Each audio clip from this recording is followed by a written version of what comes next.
kumakain ako para hindi na ako kakain sa panggabi.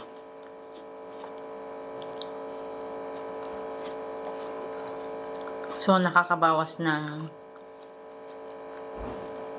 kilos, guys. So, katulad ko ngayon, bumaba na ang kilos ko.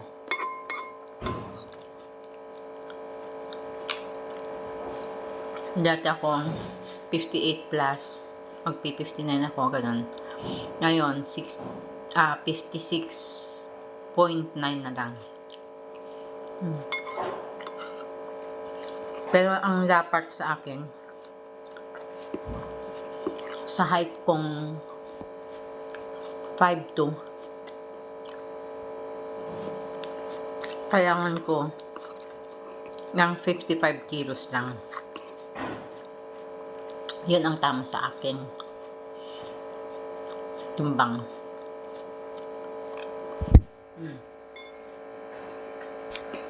Ayan, guys. Malapit na tayo kasi dami nating hinihintay na trabaho.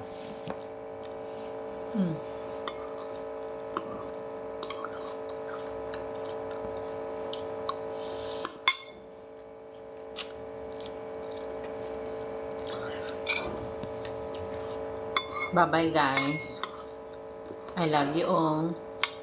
Fatima Love Travel. Kung sino pang hindi subscribe sa akin, subscribe nyo lang. And then, hindi ko lang ako. I love you all.